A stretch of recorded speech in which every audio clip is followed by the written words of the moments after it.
Hello and welcome back. My name is Dabnus Granderson, faithful servant of our Lord Christ Jesus. I started this Bible reading in the year of 2026 in preparation of Jesus' second coming and the bringing forth of God. Today we're getting into Genesis chapter 31. Jacob flees from Laban. But Jacob soon learned that Laban's sons were grumbling about him. Jacob has robbed our father of everything, they said. He has gained all his wealth at our father's expense. And Jacob began to notice a change in Laban's attitude towards him. Then the Lord said to Jacob, "Return to the land of your father and your grandfather and to your relatives there, and I will be with you." So Jacob called the Rachel and Leah out to the field where he was watching his flock. He said to them, "I have noticed that your father's attitude towards me has changed, but the God of my father has been with me. You know how hard I have worked for your father, but he has cheated me, changing my wages 10 times. But God has not allowed him to do it any harm. For if he said, 'The speckled animals will be your wages,' then the whole flock began to produce speckled young. And when he changed his mind and said, 'The striped animals will be your wages,' then the whole flock produced striped young. In this way, God has taken your father's animals and has given them to me. One time during the mating season, I had a dream and saw that the male goats mating with the females were streaked, speckled, and spotted. Then in my dream, the angel of God said to me, 'Jacob,' and I replied, 'Yes, here I am.' The angel said, 'Look up, and you will see that only the streaked, speckled, and spotted males are mating with the females of your flock. For I have seen how Laban has treated you. I am the God who appeared to you at Bethel, the place where you anointed the pillars of stone and made your vow to me. Now get ready and leave this country and return to the land of your birth.'" Rachel and Leah responded, "That's fine with us. We won't inherit any of our father's wealth anyway. He has reduced our rights to those of foreign women. And after he sold us, he wasted the money you paid for him for us. All the wealth God has given you from our father legally belongs to us and our children. So go ahead and do whatever God has told you." So Jacob put his wives and children on camels, and he drove all his livestock in front of him. He packed all the belongings he had acquired in Pandan Aram and set out for the land of Canaan, where his father Isaac lived. At the time they left, Laban was some distance away, shearing his sheep. Rachel stole her father's household idols and took them with her. Jacob outwitted Laban the Aramean, for they set out secretly and never told Laban they were leaving. So Jacob took all his possessions with him and crossed the Euphrates River, heading for the hill country of Gilead. 3 days later, Laban was told that Jacob had fled. So he gathered a group of his relatives and set out in hot pursuit. He caught up with Jacob 7 days later in the hills of the country of Gilead. But the previous night, God had appeared to Laban, the Aramean, in a dream and told him, "I'm warning you, leave Jacob alone." Laban caught up with Jacob as he was camped in the hill country of Gilead and set up his camp not far from Jacob's. "What do you mean by deceiving me like this?" Laban demanded. "How dare you drag my daughters away like prisoners of war? Why did you slip away secretly? Why did you deceive me? And why didn't you say you wanted to leave? I would have given you a farewell feast with singing and music accompanied by tambourines and harps. Why didn't you let me kiss my daughters and grandchildren and tell them goodbye? You have acted very foolishly. I could destroy you. But the God of your father appeared to me last night and warned me, 'Leave Jacob alone.' I can understand your feelings that you must go and your intense longing for your father's home. But why have you stolen my gods?" "I rushed away because I was afraid," Jacob answered. "I thought you would take your daughters from me by force. But as for your gods, see if you can find them, and let the person who has taken them die. And if you find anything else that belongs to you, identify it before all of these relatives of ours, and I'll give it back." But Jacob did not know that Rachel had stolen the household idols. Laban went first into Jacob's tent to search there, then into Leah's, and then the tents of the 2 servant wives, but he found nothing. Finally he went into Rachel's tent, but Rachel had taken the household idols and had hidden them in her camel's saddle. and now she was sitting on them. When Laban had thoroughly searched her tent without finding them, she said to her father, "Please, sir, forgive me if I don't get up for you. I'm having my monthly period." So Laban continued his search, but he could not find the household idols. Then Jacob became very angry, and he challenged Laban. "What's my crime?" he demanded. "What have I done wrong to make you chase after me as though I were a criminal? You have rummaged through everything I own. Now show me what you have found that belongs to you. Set it out here in front of us, before our relatives, for all to see. Let them judge between us.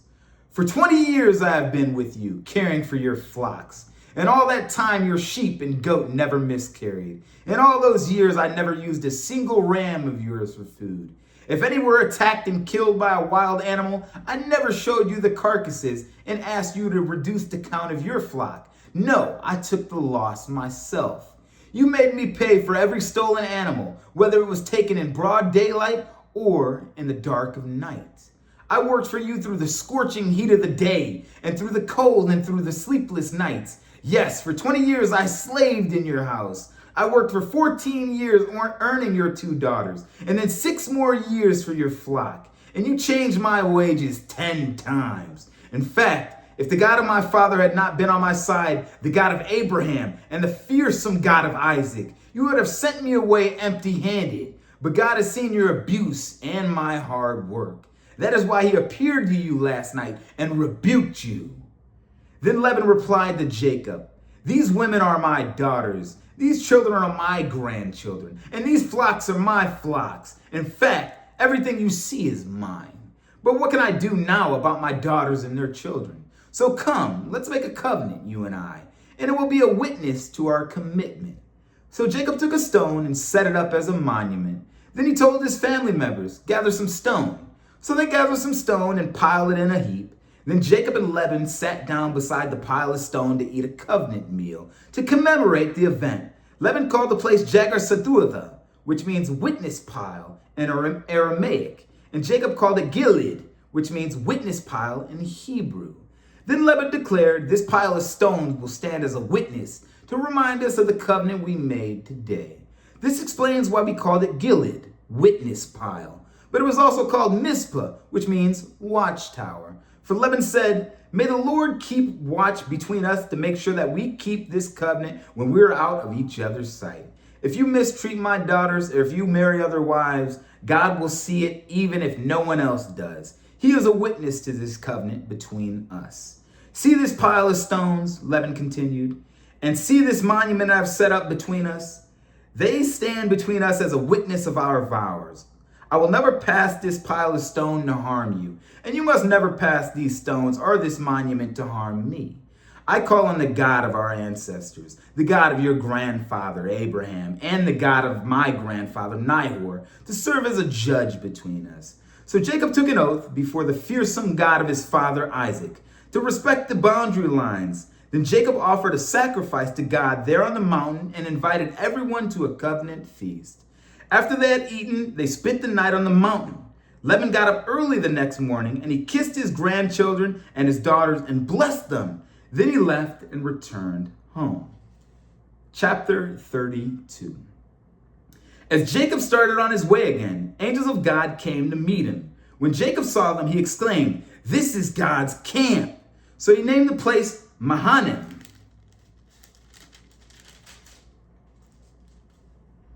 Then Jacob sent messengers ahead to his brother Esau, who was living in the region Seir in the land of Edom. He told them, Give this message to my master Esau. Humble greetings from your servant Jacob.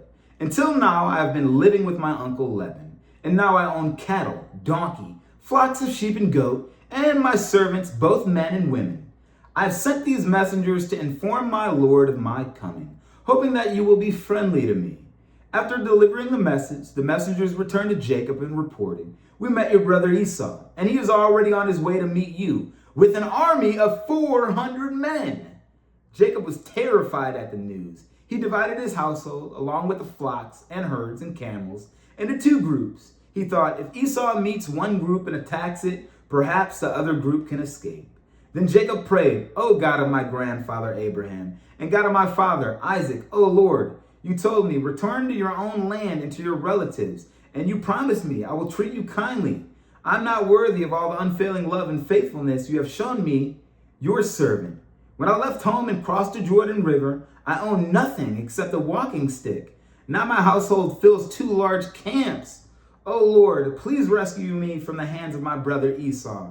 I am afraid that he is coming to attack me, along with my wives and children. But you promised me, I will surely treat you kindly, and I will multiply your descendants until they become as numerous as the sands along the seashore, too many to count. Jacob stayed where he was for the night. Then he selected these gifts for his possession to present to his brother Esau: 200 female goats, 20 male goats, 200 ewes, 20 rams, 30 female camels with their young, 40 cows, 10 bulls, 20 female donkeys, and 10 male donkeys.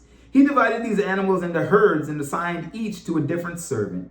Then he told his servants, go ahead of me with the animals, but keep some distance between the herds. He gave these instructions to the men leading the first group.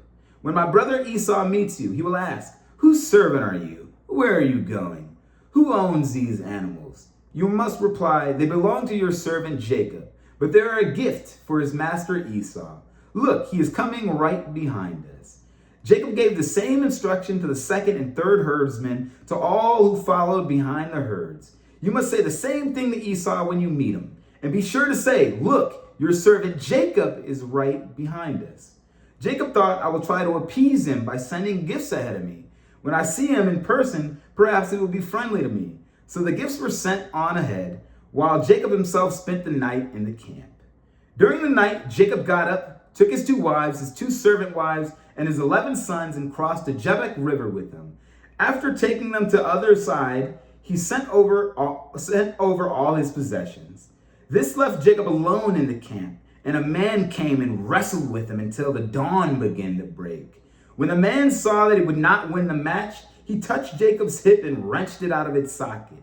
Then the man said, let me go, for the dawn is breaking. But Jacob said, I will not let you go unless you bless me. What is your name? The man asked. He replied, Jacob.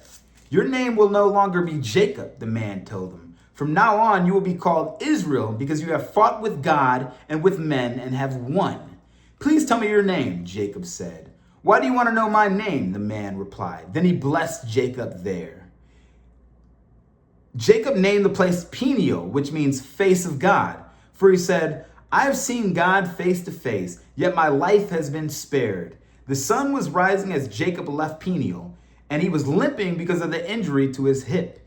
Even today, the people of Israel don't eat the tendon near the hip socket because of what happened that night when the man strained the tendon of Jacob's hip.